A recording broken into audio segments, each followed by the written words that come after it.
पंजाब में ज़िमनी इलेक्शन का जोर, कप्तान की इंतखाबी मुहिम जारी। आज 2 शहरों में जलसा करेंगे। लोधरा और अलीपुर में मैदान सज गया। जलसों की तैयारी उरूज पर। इमरान खान खिताब करेंगे।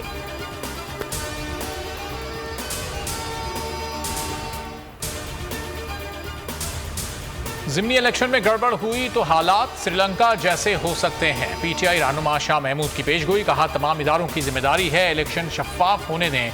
चीफ इलेक्शन कमिश्नर की अहलिया को ओहदा देना सवालिया निशान है। तजुर्बाकारों की नालायकियां मईशत को तबाही के दहाने पर ले आई। नाअहल हुक्मरानों से निजात के लिए 17 जुलाई को बल्ले पर वोट देना होगा। परवेज इलाही कहते हैं सियासी वफादारियां बदलने वालों को शिकस्त फाश होगी। तहरीक इंसाफ ज़िमनी इंतखाबात में भारी अक्सरियत से जीतेगी। शेख रशीद कहते हैं महंगाई की शरह 34% बढ़ गई।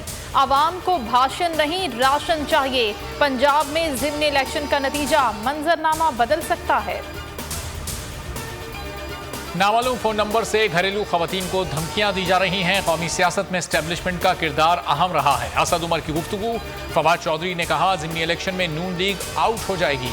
तहरीक इंसाफ 16 से 18 नशिस्तें जीतेगी। ज़िमनी इलेक्शन आम इंतखाबात के लिए सीढ़ी साबित होंगे। सहाफ़ियों पर हमले, जमहूरियत खत्म करके फाशिस्ट निज़ाम राइज किया गया। फारूक सत्तार का एमकेएम पाकिस्तान में वापसी का हतमी फैसला। खालिद मकबूल सिद्दीकी ने तस्दीक कर दी। कहा फारूक सत्तार से मुलाकातें खुफिया नहीं थी।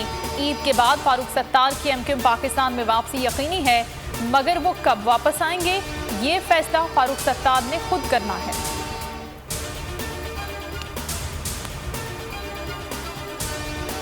IMF ने तिगनी का नाच नचाने के बावजूद कर्जा नहीं दिया। वजीर दाखिला राना सनाउल्लाह कहते हैं पाकिस्तान इस वक्त मईशत के लिहाज से मुश्किल तरीन सूरत हाल से गुजर रहा है। मुल्क की खातिर हमें मुश्किल फैसले करने पड़ रहे हैं, जिसकी वजह से मुल्क बेहतरी की तरफ जा रहा है।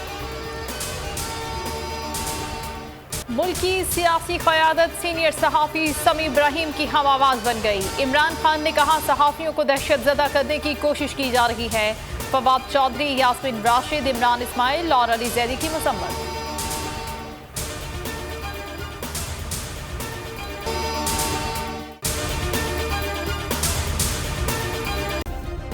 सब्सक्राइब करें और बेल दबाएं ताकि कोई खबर रह न जाए।